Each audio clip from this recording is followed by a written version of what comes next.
Olá pessoal, tudo bem? Vamos nessa então. Sou o professor Bruno Lima e dentro desse bloco eu vou tratar com vocês aqui a parte de noções de frações, um assunto que é importantíssimo, assunto que aparece aí nas provas das mais diversas bancas e que é básico dentro do estudo da matemática, não é mesmo? Então, venham comigo, bora lá. Dentro da parte de frações, dentro desse bloco então nós vamos falar sobre as noções iniciais. Bom, reforço com vocês aí as minhas redes sociais. Quem quiser seguir meu Instagram é o @profbrunolima. Quem quiser se inscrever no meu canal do YouTube é o Professor Bruno Lima. E claro, fiquem ligados aí também nas redes sociais do Estratégia Concurso, Instagram do Estratégia, o canal do YouTube do Estratégia, para que vocês fiquem por dentro aí das informações dos mais diversos concursos que nós temos. Moçada, bora lá, vamos retomar então a ideia do que é uma fração. Vamos, na verdade, relembrar, né, o que é a noção de uma fração. Então está anotado para vocês aqui, olha. Chamamos de fração toda razão entre dois números naturais, onde o dividendo é o numerador e o divisor é um denominador diferente de zero. Assim, podemos representar a fração da seguinte forma: A sobre B, em que A é o numerador e B é o denominador. Então aqui, bem básico, mas porém fundamental. O que vai ser uma fração? A fração vai ser a representação de uma razão.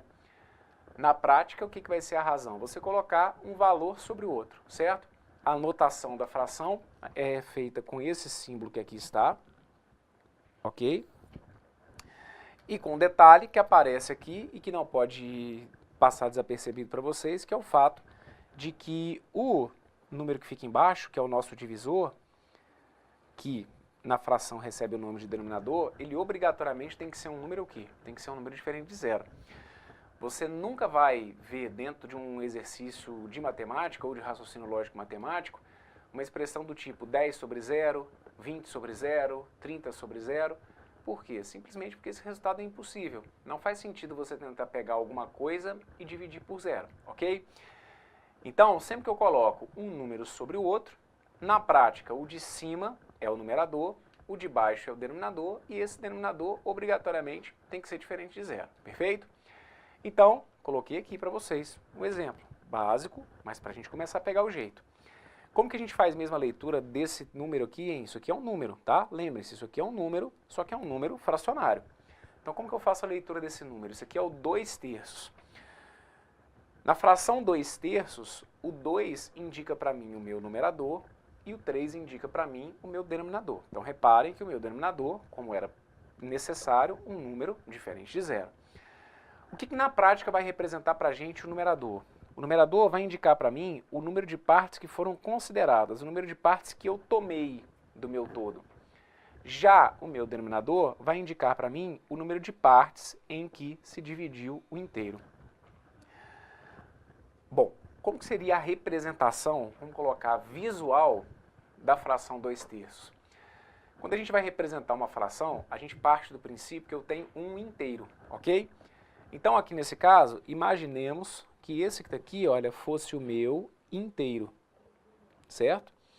Se eu quero representar uma fração desse inteiro, uma parte desse inteiro, nesse caso, eu tenho que saber em quantas partes que o meu inteiro foi dividido. Então, nesse caso, o número de partes em que se dividiu tem a ver com o quê? Tem a ver com o meu denominador. Então, é como se eu tivesse tomado um inteiro e tivesse dividido esse inteiro igualmente em 3 partes.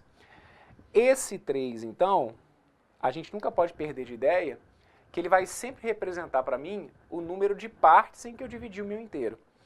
Já o numerador vai indicar para mim o número de partes que foram consideradas. Então, se a gente fosse representar a fração 2/3, a representação dela seria essa aqui, olha. Ok? É como se eu estivesse considerando 2 partes de um total de quantas? De um total de 3. Professor, mas e se o meu inteiro fosse esse que está aqui, olha? Bom, de qualquer maneira, você vai perceber que a lógica do raciocínio não vai mudar. O seu inteiro, ele pode variar, né? O tamanho dele, vamos colocar assim. Mas a lógica vai ser a mesma. Seja qual for o seu inteiro, seja qual for o seu referencial, você vai ter que tomar esse inteiro, dividi-lo em 3 partes e, a partir, nesse caso, das 3 partes, tomar 2 dessas 3. Certo? Pessoal, É muito comum, né? A gente avança na matemática e as frações, elas passam a fazer parte da resolução de diversos tipos de questões mesmo, né? Só que aí é o que eu estou falando, se a gente, como sempre, conseguir colocar aqui, pecinha por pecinha, tijolinho por tijolinho, alguns raciocínios que às vezes muitos de vocês trazem com uma certa dificuldade, talvez realmente vão ficar mais claros. Se a gente começar do que a gente está vendo aqui, que é a noção básica do que é a fração, que é uma representação, né? A representação através de um inteiro dividido em partes iguais. Então, num primeiro momento, isso aqui é simples, porém fundamental para mim. Entender que a fração 2/3 é, na realidade, a representação de um inteiro dividido em 3 partes, das quais 2 delas foram tomadas, ok? E aí, claro que, poxa, professor, mas isso aqui não vai aparecer na minha prova. Claro que não, né? O cara dificilmente, pode até acontecer, mas eu acredito que dificilmente vai acontecer do cara chegar e pedir para você assinalar a alternativa correta que represente a fração 2/3. Mas acredite em mim, ter noção disso daqui pode te ajudar e muito na resolução de algumas questões, certo?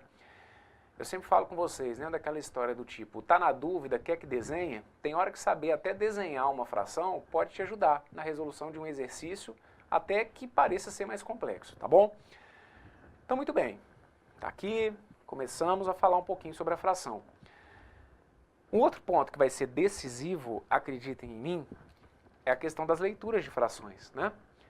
É fundamental que você saiba o que quer representar a palavra oitavos, a palavra nonos, a palavra quartos. Então aqui nós temos várias frações e as suas maneiras corretas de fazerem a leitura. Então aqui eu tenho, por exemplo, a fração, que na prática, muitas vezes a gente fala assim, 1/2. Isso, beleza. No popular, na resolução dos exercícios, né, às vezes para poder acelerar algum cálculo, a gente se comunicar como 1/2, 2/3, beleza. Mas dependendo da situação, a gente tem que fazer a leitura com um pouquinho mais de rigor. Então, o que é o 1/2? Sempre que o denominador for o 2 escrito, né, passado a limpo por extenso, ele está associado à palavra meio. Então, quando eu tenho 1/2, eu tenho 1/2. Se eu tiver 3/2, eu vou ter 3/2. Se eu tiver 5/2, eu vou ter 5/2. Então, a palavra meio está associada ao denominador 2. Assim como a palavra terço, ou no caso aqui no plural terços, vai estar associada ao número 3.